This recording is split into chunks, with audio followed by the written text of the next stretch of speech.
Kumusta sa lahat? Ako si Dr. Dra. Ligaya Santos. Today we will be analyzing the topic, paggamit ng dahon ng bayabas para sa malusog na buhok at pagpapabagal ng pagputi ng buhok. Mahal kong mga kababayan, maligayang pagdating sa aking channel.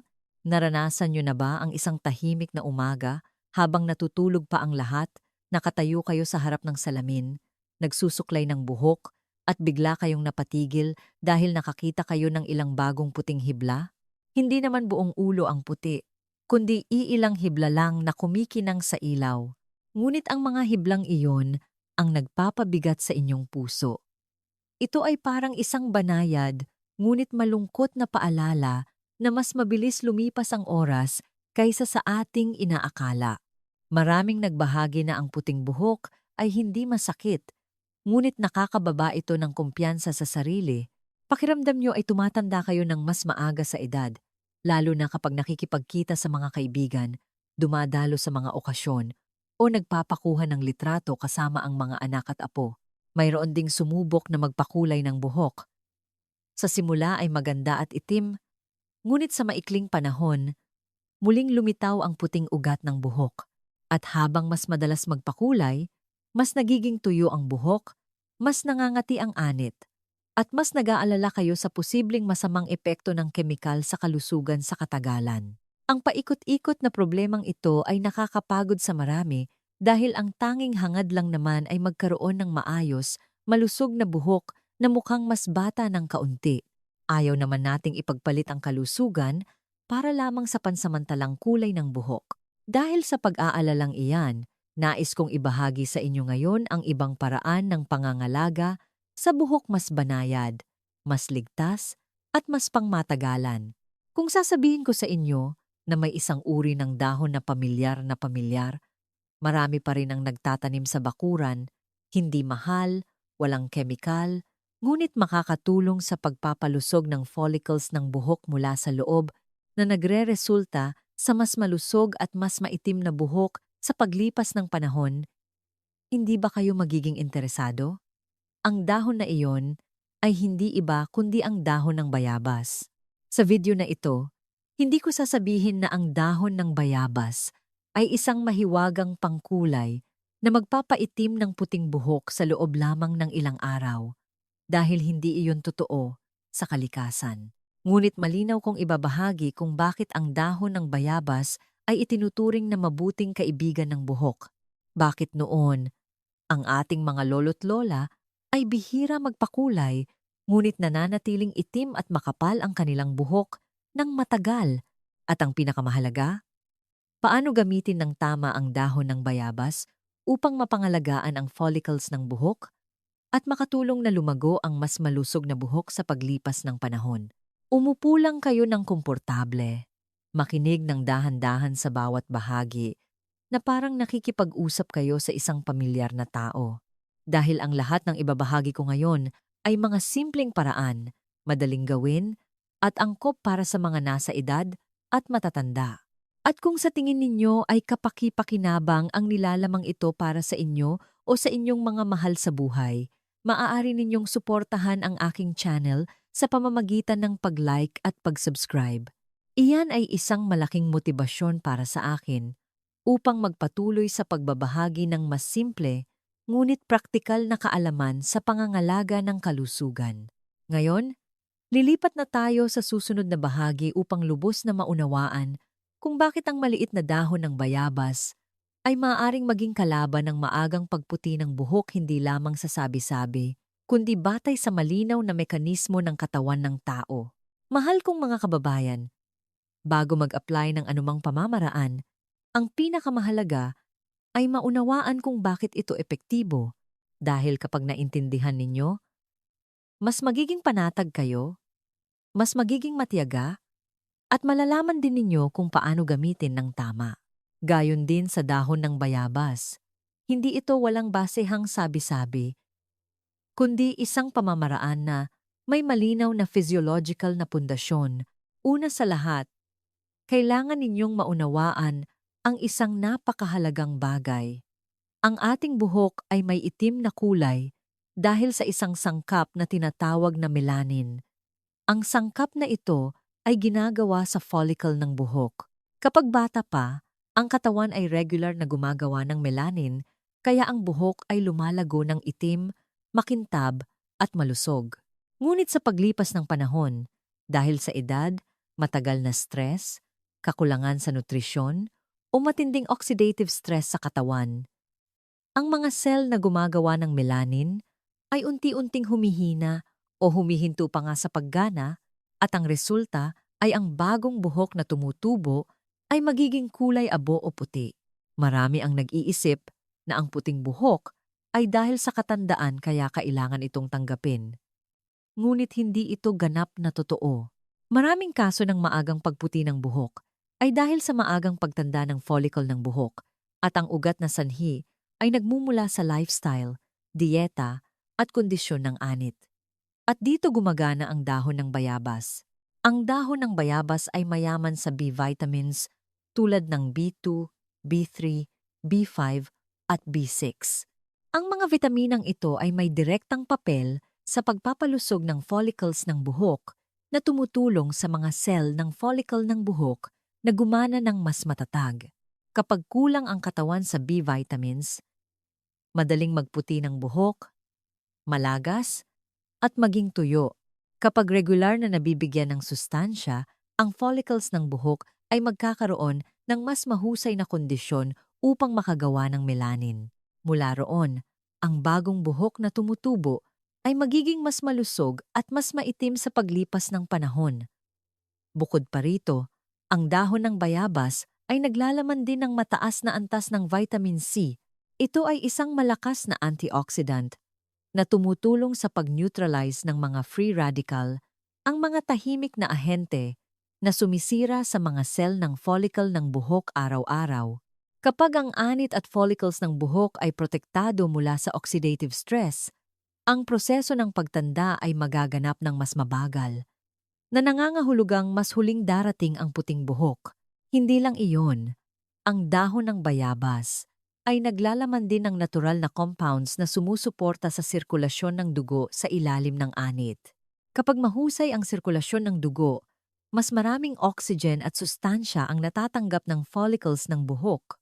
Mula roon, ang buhok na tumutubo ay magiging mas makapal, mas malusog, at hindi gaanong malalagas. Ito rin ang dahilan kung bakit maraming nagpapahayag na pagkatapos gumamit ng bayabas leaf water sa loob ng ilang panahon, mas marami silang nakitang bagong buhok na tumutubo at mas gumaan at naging presko ang kanilang anit. Ang isa pang napakahalagang punto ay ang dahon ng bayabas ay may natural na antibacterial at anti-inflammatory properties. Kung ang anit ay may balakubak, fungi, pamamaga, o matagal na pangangati, mabilis na hihina ang follicles ng buhok.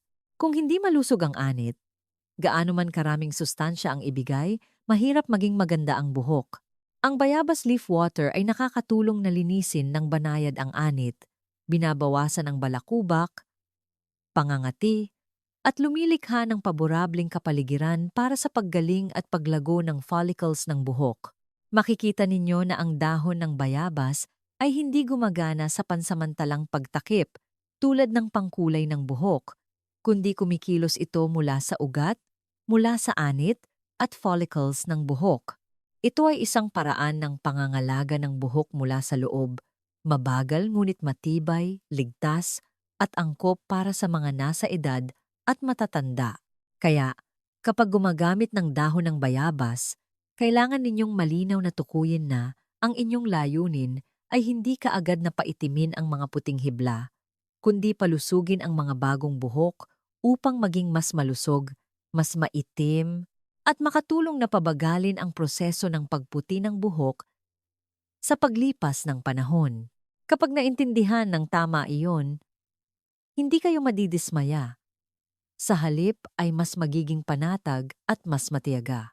At ngayon na malinaw na naintindihan na kung bakit ang dahon ng bayabas ay makakatulong na pabagalin ang maagang pagputi ng buhok, lilipat na tayo sa pinakamahalagang bahagi kung paano gamitin ng tama ang dahon ng bayabas, madaling gawin, at angkop para sa iba't ibang kondisyon ng buhok.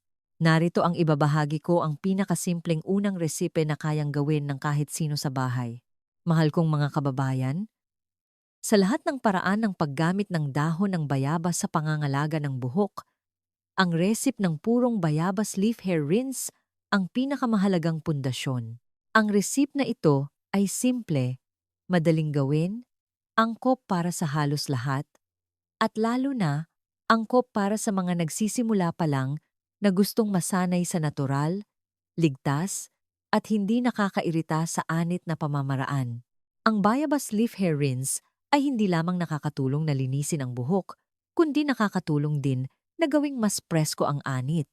Binabawasan ang balakubak, pangangati, pagkalagas ng buhok, at lumilikha ng paborableng kondisyon para sa regular na pagpapalusog ng follicles ng buhok araw-araw.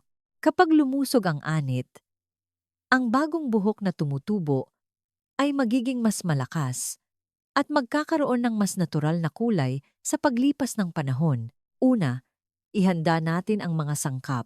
Kailangan lang ninyo ng isang dakot ng sariwang dahon ng bayabas. Mas mabuti kung pipiliin ang mga dahon na hindi masyadong bata at hindi rin masyadong matanda dahil ito ang yugto kung saan ang dahon ay may pinakamabalanse na nilalaman ng sustansya. Tandaan na pumili ng mga dahon mula sa malinis na halaman na hindi sinasabugan ng pestisidyo. Bukod pa rito, kailangan ninyo ng humigit kumulang 2 litro ng malinis na tubig at isang maliit na kurot ng butil na asin. Ang paraan ng paggawa ay napakasimple din. Una, hugasan ng maigi ang dahon ng bayabas sa maraming beses upang alisin ang dumi at impurities. Pagkatapos, bahagyang pisilin ang dahon ng bayabas upang bahagyang madurog. Ang pagpisil ng dahon ay nakakatulong sa mga esensya sa dahon na mas madaling lumabas kapag pinakuluan. Dahil dito, mas magiging mayaman sa sustansya ang hair rinse. Susunod, ilagay ang lahat ng pinisang dahon ng bayabas sa kaldero kasama ang 2 litro ng malinis na tubig at idagdag ang isang kurot ng butil na asin.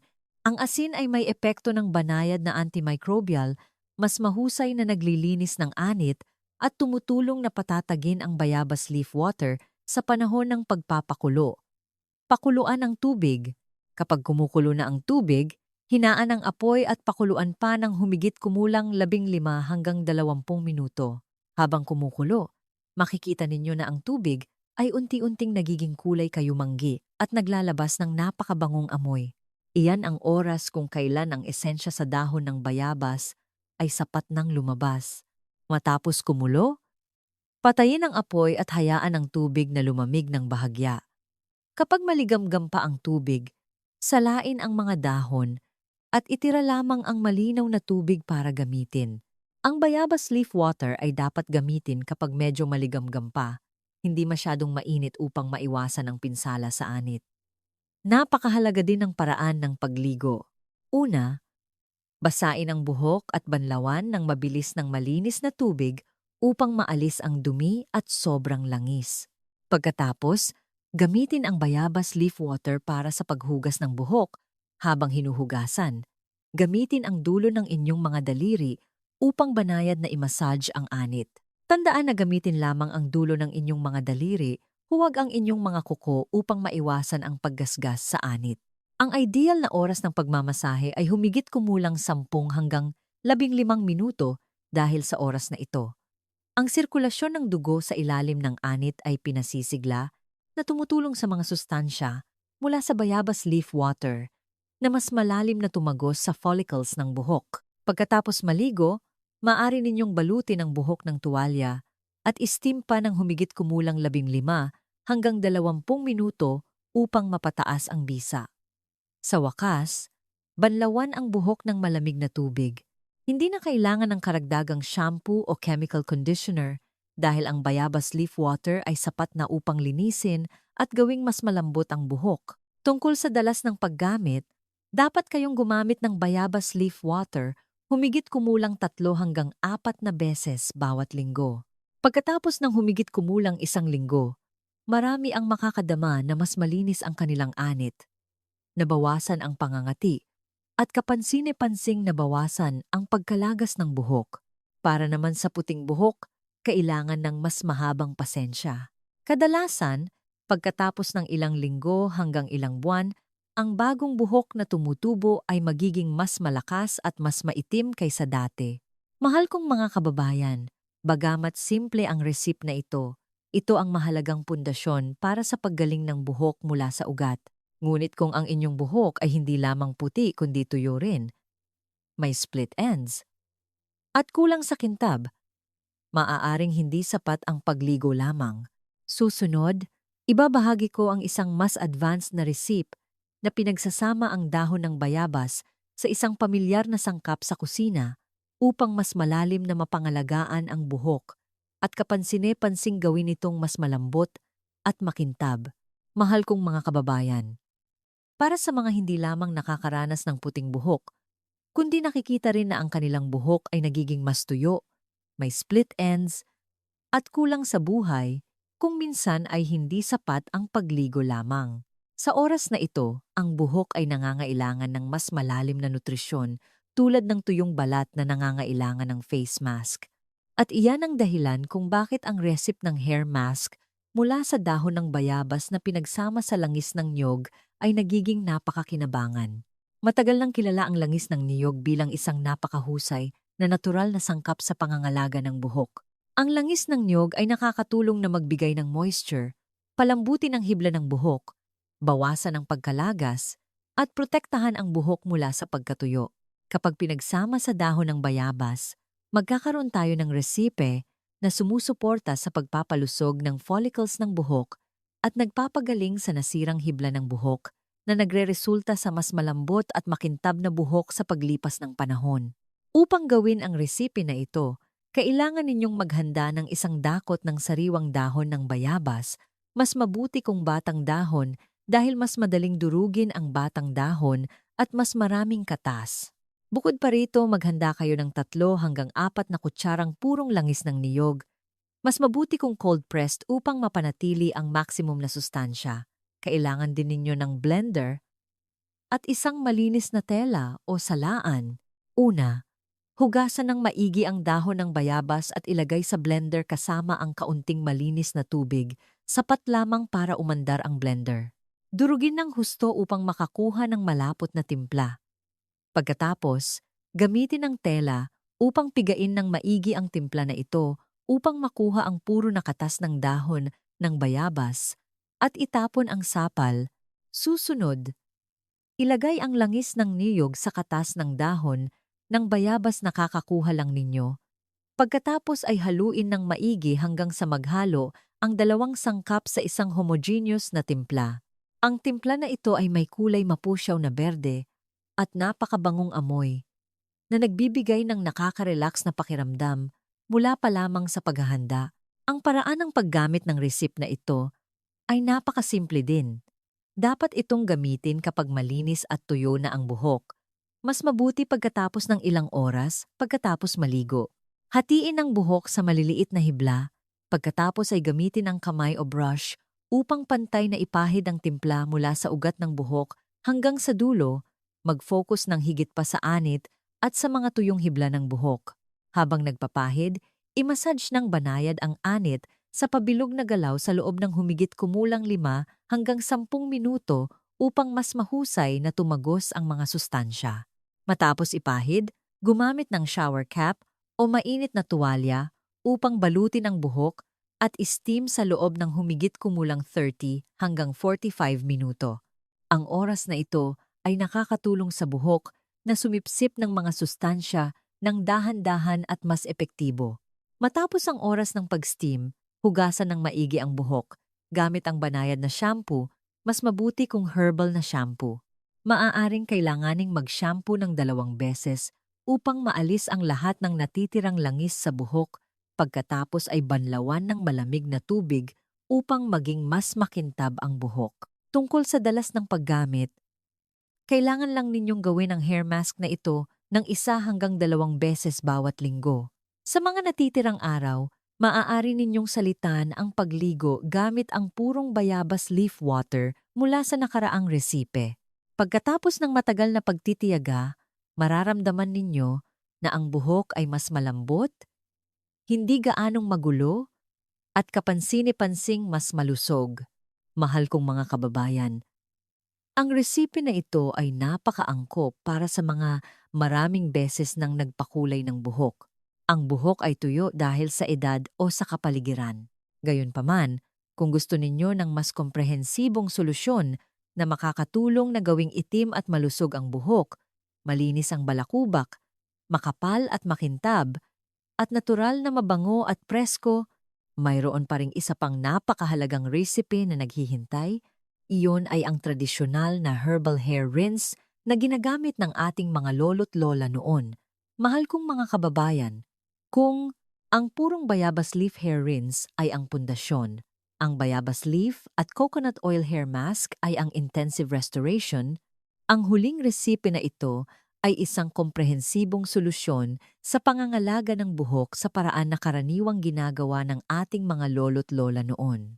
Ito ay isang kombinasyon ng mga herbal na pamilyar sa mga Filipino na makakatulong sa pagpapaitim at pagpapalusog ng buhok, paglilinis ng anit, pagbabawas ng balakubak, pagkalagas, at pagbibigay ng napakabangong, simpleng, at nakaka-relax na amoy. Sa resipe na ito, pagsasamahin natin ang dahon ng bayabas sa gugo, balat ng pomelo, at tanglad. Bawat sangkap ay may sariling papel, ngunit kapag pinagsama, napakahusay nilang sumusuporta sa isa't isa. Nakakatulong ang dahon ng bayabas sa pagpapalusog ng follicles ng buhok at paglilinis ng anit. Nakakatulong ang gugo na lumikha ng natural na bula. Naglilinis ng buhok nang hindi nagpapatuyo ng anit. Ang balat ng pomelo ay naglalaman ng mahahalagang langis na nagpapabango sa buhok, binabawasan ang pagkalagas, at nagpapasigla sa paglago ng buhok. Nakakatulong ang tanglad na maging banayad na antibacterial, binabawasan ang pangangati, at nagbibigay ng nakaka-relax na pakiramdam pagkatapos maligo. Ang mga sangkap na kailangan ay isang dakot ng sariwang dahon ng bayabas, 5 hanggang 7 pinatuyong bunga ng gugo, balat ng isang pomelo, at 3 hanggang 5 tanglad kasama ang humigit kumulang 3 hanggang 4 na litro ng malinis na tubig. Una, hugasan ng maigi ang lahat ng sangkap. Bahagyang pisilin ang dahon ng bayabas upang madurog, hiwain ang balat ng pomelo sa katamtamang laki, at durugin at hiwain ang tanglad. Ang gugo ang pinakamahalagang hakbang.